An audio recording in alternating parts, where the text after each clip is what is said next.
Hi friends, मैं doctor Mirza वकार bag, आपका paediatrician patient safety day के ऊपर अपना ये वीडियो बना रहा हूँ। 17 सितंबर को WHO world patient safety day मनाता है और इसका मकसद है कि हम लोग पेशेंट्स में अवेयरनेस पैदा करें।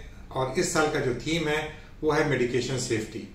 मैं काफ़ी दिनों से सोच रहा था कि मेडिकेशन सेफ्टी के ऊपर वीडियो बनाऊं, क्योंकि मेडिकेशंस का ओवर यूज, अंडर यूज बहुत ज़्यादा हो रहा है और जिस तरह से एंटीबायोटिक्स का मिसयूज हो रहा है उससे मुझे देख के काफ़ी तकलीफ होती है। कुछ दवाएं मैं बताने जा रहा हूं जिसका मैं ट्रेड नेम लूंगा, उसका शॉर्ट नेम भी लूंगा।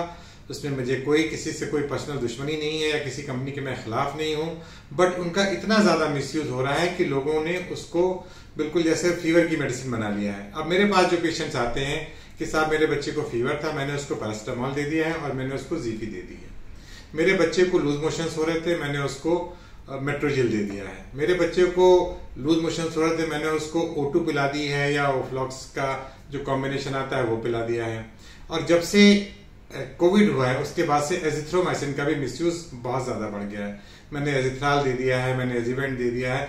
इस तरह के जो मेडिकेशंस के जो सेल्फ यूज होते हैं वो पेशेंट्स बहुत ज्यादा करने लगे हैं। यहाँ पर मैं आप सबको एक बहुत क्लियर बता दूं कि फीवर की दवा एंटीबायोटिक नहीं है। 99% जो फीवर्स आप देखते हैं आजकल वो मौसमी होते हैं और उनका ओरिजिन वायरल इन्फेक्शन के कारण होता है। वायरस के फीवर में एंटीबायोटिक्स का कोई रोल नहीं है। एंटीबायोटिक्स जो आपका डॉक्टर जब प्रिस्क्राइब करे तभी आप उसको दीजिए। और मैं यहाँ पर डॉक्टर से भी अपील करना चाहूंगा कि प्लीज एंटीबायोटिक के प्रिस्क्रिप्शन को बहुत जुडिशियसली यूज कीजिए। आप बहुत ज्यादा हर पेशेंट को लिख देते हैं और वो पेशेंट फिर उस प्रिस्क्रिप्शन को देख देख के आगे भी दवाएं करता रहता है और उसका मिसयूज होता रहता है। इस एंटीबायोटिक का मिसयूज का जो नतीजा ये हो रहा है कि आजकल हम लोग देख रहे हैं कि रेजिस्टेंस बहुत ज्यादा डेवलप हो गई है।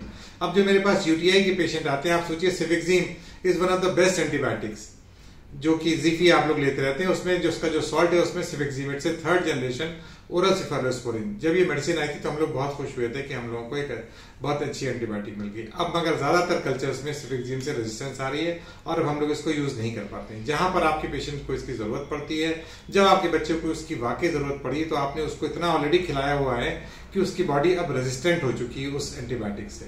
तो बैक्टीरिया उस एंटीबायोटिक से नहीं मरेगा। आजकल आप सब मेरे डॉक्टर्स सारे एग्री करेंगे कि जितने भी अब यूरिन कल्चर में इकोलाई ग्रो हो रहा है वो सारे एंटीबायोटिक से सेंसिटिविटी नहीं आ रही। ज्यादातर उसमें फिर हम लोग को इंजेक्शन देने पड़ते हैं, तब जाके वो एंटीबायोटिक उसका यूटीआई ठीक होता है।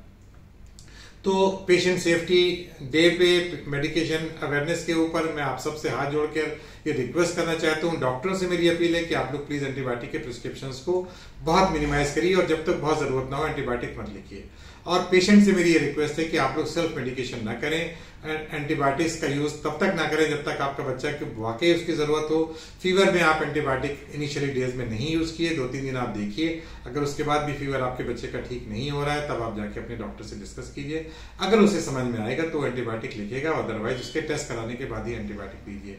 तो डायरिया में ओफ्लॉक्सासिलिन मेट्रोनिडोल का कॉम्बिनेशन, मेट्रोजिल, आपके जीफी, एजिथ्रोमाइसिन, ऑगमेंटिन, इन सब के एंटीबायोटिक्स। ये मैं आपको साफ बता दूं ये फीवर की दवा नहीं है। इसको देने के बाद भी आपके बच्चे का फीवर नहीं खत्म होगा। अगर उसको फीवर है तो सिर्फ पैरासिटामोल, मेफेनेमिक एसिड या आइबुजेसिक आप उसको दे सकते हैं। ये फीवर की मेडिसिन है। एंटीबायोटिक को आप डॉक्टर्स के ऊपर छोड़िए और डॉक्टर्स भी इसको तभी लिखें जब उसको वाकई जरूरत हो। तो अपना ख्याल रखिए, अपने बच्चों का ख्याल रखिए, एंटीबायोटिक के मिसयूज को रोकिए। Bye bye, take care, see you.